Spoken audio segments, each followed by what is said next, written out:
دیکھیے تقریباً 3 صدیوں سے جو ایک تہذیب یورپ میں پروان چڑھی تھی، اور اس کے بعض حصے تو گلوبلائز ہو چکے ہیں پہلے ہی، لیکن ایک آخری حصہ وہ ہے کہ جس کو اب گلوبلائز کرنے کے لیے بہت ہی منظم اور کنسرٹڈ ایفرٹس ہو رہی ہیں۔ اصل میں فکر انسانی کو توہمات کے چنگل سے نکالنا اور استخراجی منطق، ڈیڈکٹیو لاجک کے تنگنائیوں میں سے باہر نکالنا، یہ کام اسلام اور قرآن کا ہے۔ لیکن اس کے نتیجے میں 2 اسباب سے یہ تہذیب ایک غلط رخ پر پڑ گئی۔ پہلا سبب یہ تھا کہ یورپ میں پوپ کا اقتدار تھا، گویا کہ تھیوکریسی بدترین شکل میں، اور اس پوپ کے اقتدار میں جہاں بعض چیزیں اچھی بھی تھیں وہ بعد میں میں ذکر کروں گا، وہاں 2 بدترین باتیں یہ تھی کہ سائنس کا پڑھنا حرام، فلسفے کا پڑھنا حرام۔ کسی کے گھر سے سائنس اور فلسفے کی کتابیں نکل آئے تو انہیں زندہ جلا دیا جاتا تھا۔ اور دوسری بات یہ ہوئی کہ یورپ کو جو یہ سبق پڑھایا مسلمانوں نے، یہ اصل میں اسپین کی یونیورسٹیوں کے ذریعے سے، گراناڈا کی یونیورسٹی، کرناٹا، تولیڈو کی یونیورسٹی، تولیوتلا جسے کہتے ہیں، کارڈووا، قرطبہ کی یونیورسٹی، جیسے ہمارے نوجوان اب جاتے ہیں امریکہ اور انگلستان تعلیم حاصل کرنے کے لیے، ایسے ہی جرمنی، فرانس اور اٹلی کے نوجوان آتے تھے اسپین میں، ہسپانیہ میں، ان یونیورسٹیوں سے تعلیم حاصل کرنے کے لیے۔ یہاں یہودیوں کا ایک بڑا مؤثر عنصر موجود تھا، اور اس کا بھی ایک خاص سبب تھا۔ یہودیوں کو شدید پرسیکیوشن کا سامنا تھا عیسائیوں کے ہاتھوں۔ بات سمجھ میں آتی ہے، عیسائی جسے خدا کا بیٹا کہتے ہیں اسے یہودی کہتے ہیں ولد الزنا، باسٹرڈ، جادوگر، مرتد، واجب القتل، اور سولی پر چڑھایا۔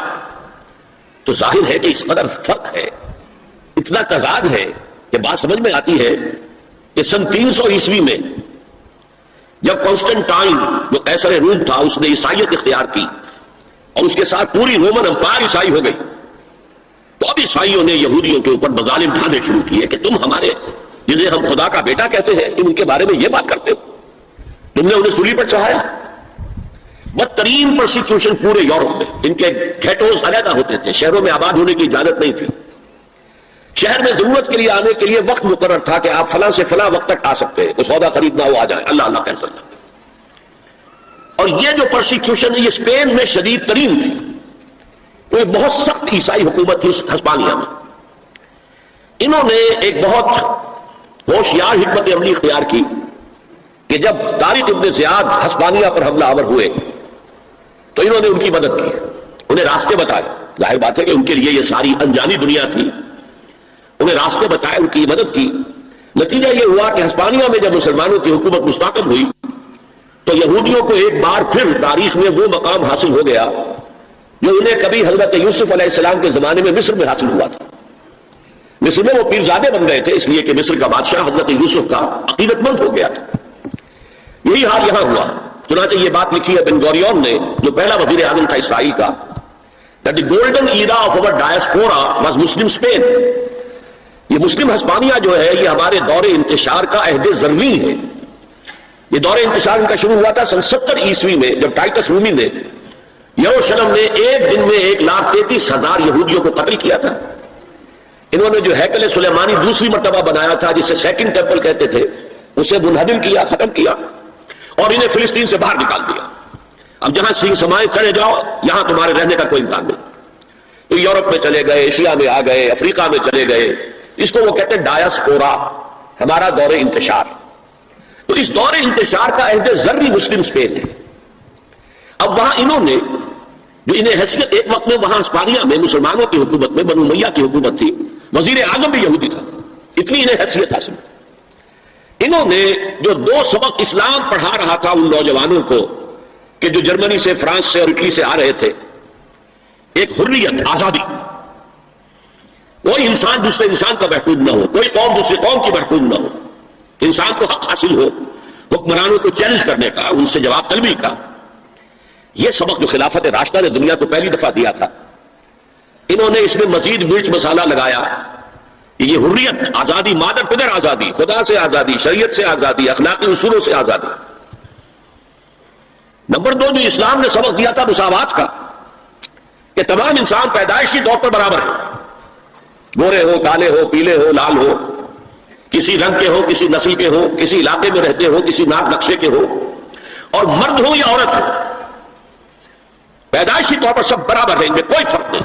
یہ نوٹ کر لیجیے، اسلام میں مرد اور عورت کے درمیان ایک فرق ہے، لیکن وہ کہاں ہے؟ جب ایک مرد اور ایک عورت شادی کے بندھن بند جائیں اور ایک خاندان کی بنیاد ڈالیں، تو خاندان کے ادارے کا سربراہ مرد ہوگا، اور یہ ظاہر بات ہے، دو اور دو چار کی طرح کی بات ہے کہ کسی ادارے کے دو سربراہ نہیں ہو سکتے، ایک سربراہ، اس کے نیچے آپ اسسٹنٹس، ڈپٹیز جتنے چاہے رکھ لیں۔ کسی بھی فرم کا مینیجنگ ڈائریکٹر ایک ہوگا، ڈائریکٹر 10 رکھے، 20 رکھے، 50 رکھے، دو برابر کے اگر سربراہ ہو گئے تو فساد ہی فساد ہوگا۔ تو یہ انتظامی برتری ہے، جیسے دفتر میں ایک چپراسی ہے اور ایک دفتر کے اندر افسر بیٹھا ہے، ان میں فرق ہے، لیکن ویسے یہ دونوں برابر ہیں انسان ہونے کے ناطے، اور سیاسی اعتبار سے ایک ووٹ افسر کا ہے، ایک ہی اس کے چپراسی کا ہے، ایکول۔ تو انتظامی طور پر مرد کو فوقیت دی گئی ہے عورت پر، لیکن جو شرف انسانیت ہے، ہیومن آنر، ڈگنیٹی، یہ برابر شیئر کرتے ہیں، ان میں کوئی فرق نہیں۔ یہ سبق پڑھایا اسلام نے، انہوں نے اس کو آگے بڑھایا، مرد اور عورت بالکل برابر ہے، بالکل برابر ہے، ایک جیسے کام کر سکتے ہیں، کندھے سے کندھا ملا کر کام کر سکتے ہیں، دو مرد آپس میں شادی کر سکتے ہیں، دو عورتیں آپس میں شادیاں کر سکتی ہیں۔ یہ سارا در حقیقت دنیا میں جو فساد پیدا کیا یہ یہودیوں نے، اور یہاں سے یوں سمجھیے کہ جیسے دریا چل رہے تھے علم کے، حکمت کے، اسپانیہ کی یونیورسٹیوں سے، خاص طور پر یورپ کے ان 3 ممالک میں، سینٹرل یورپ جسے کہتے ہیں، فرانس، جرمنی اور اٹلی، تو اس میں سیاہی گھولتا رہا یہ یہودی طبقہ۔ کون سیاہی گھول رہا ہے؟ وقت کے بہتے دریا میں، دریا کا صاف اور پاک پانی آ رہا تھا، اس میں سیاہی گھولی یہودیوں نے۔ اس کے نتیجے میں جو لبرلزم پیدا ہوا، آزادی، وہی جو آج ہمارے یہاں آتا لبرل اسلام، ماڈریٹ اسلام، لبرل اسلام، یہ لبرلزم یہودیوں کی پیداوار ہے، اور اس کے ذریعے سے انہوں نے عیسائیوں سے بھرپور انتقام لیا۔ اس نے 3 شکلیں اختیار کی۔ یہ علم جو تھا، جب پوپ کی طرف سے آزادی ہو گئی، اب سائنس پڑھنی شروع کر دی لوگوں نے، فلسفہ بھی پڑھ رہے، بڑے بڑے فلسفی پیدا ہو گئے، بڑے بڑے سائنسدان پیدا ہو گئے، سائنس کے نتیجے میں ٹیکنالوجی آ گئی، تو ظاہر بات ہے کہ اس سے یورپ کے اندر ایک پاور پوٹینشل ڈیولپ ہو گیا، طاقت، قوت۔ لیکن یہ علم جو تھا یہ یک چشمی تھا، جیسے اب کہتے ہیں دجال کی ایک آنکھ۔ اللہ نے انسان کو 2 آنکھیں دی تھی علم کے ضمن میں، ایک تم اپنے حواس ظاہری سے اور عقل سے علم حاصل کرو۔ کسی شخص نے دیکھا ہوگا ہمارے آباء و اجداد میں سے کہ کوئی چٹان نیچے گری، نیچے بھی پتھر ہی تھا تو ایک شعلہ نکلا، تو نے دیکھا یہ کیا ہے، پھر اس نے یہ 2 پتھر اپنے ہاتھ میں لے کے زور سے ٹکرائے، پھر شعلہ پیدا ہو گیا، تو آگ ایجاد ہو گئی۔ اس سے پہلے وہ صرف پھلوں پر گزارا کرتا تھا، پھولوں پر گزارا کرتا تھا، یا کوئی کچا گوشت کھاتا تھا، آگ تو تھی نہیں، تو یہ بہت بڑی شے تھی کہ جو پیدا ہو گئی۔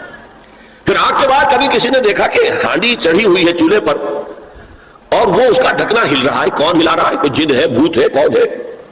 بعد میں معلوم ہوا یہ اس کے نیچے جو سٹیم پیدا ہو رہی ہے، بھاپ، اس بھاپ میں یہ طاقت ہے کہ وہ ہلا رہی ہے، لہذا سٹیم جو ہے سیکنڈ سورس آف انرجی ایجاد ہو گئی۔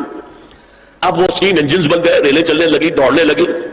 تو یہ علم ایک تھا کہ آنکھ سے دیکھو، کان سے سنو، دماغ سے اس کو پروسیس کرو۔ یہ کمپیوٹر یہاں ہم نے تمہیں دے رکھا ہے نا، اس کمپیوٹر کے اندر تم فیڈ کرو اپنا سینس ڈیٹا، آنکھوں کا، کانوں کا، اور چھونے کا، چکھنے کا، سننے کا، یہ ڈیٹا فیڈ کر دو تو یہ پروسیس کرے گا۔ اس طرح علم قدم بقدم قدم بقدم آگے بڑھتا گیا۔ ایک علم یہ ہے۔ دوسرا علم اللہ نے کہا تھا کہ ہم تمہیں دیں گے علم ہدایت، اور وہ وحی کے ذریعے سے آئے گا۔ جب سورہ بقرہ کے 4 رکوع کے آخر میں ہے، حضرت آدم سے جب کہا گیا کہ اب زمین کا چارج سنبھالو، تو وہاں کے خلیفہ بنائے گئے ہو، یہ جنت میں تو آزمائشی طور پر تمہیں رکھا گیا تھا، اب جاؤ۔ تو ساتھ ہی کہہ دیا گیا فَإِمَّا يَأْتِيَنَّكُم مِّنِّي هُدًى فَمَن تَبِعَ هُدَايَ فَلَا خَوْفٌ عَلَيْهِمْ وَلَا هُمْ يَحْزَنُونَ۔ جب تمہارے پاس میری طرف سے کوئی ہدایت آئے، وحی کے ذریعے سے نبیوں کے پاس ہدایت آتی رہے گی، ٹوٹل ہدایت، کیا کرو کیا نہ کرو، کدھر جاؤ کدھر نہ جاؤ، تو جو اس ہدایت کی پیروی کرے گا اس کے لیے نہ خوف ہوگا نہ حزن، اور جو ہماری آیات کو جھٹلائے گا وہ پھر جہنمی ہو گئے، آگ والے ہوں گے۔ تو یہ 2 آنکھیں دی تھی اللہ نے، یورپ نے ایک آنکھ بند کر لی، آسمانی ہدایت سے وہ موڑ لیا، ایک آنکھ پوری کھول دی، دیکھو، سنو، نتیجہ نکالو، کمپیوٹر سے پروسیس کرو، آگے بڑھو، فورسز آف نیچر کو کانکر کرو، ہر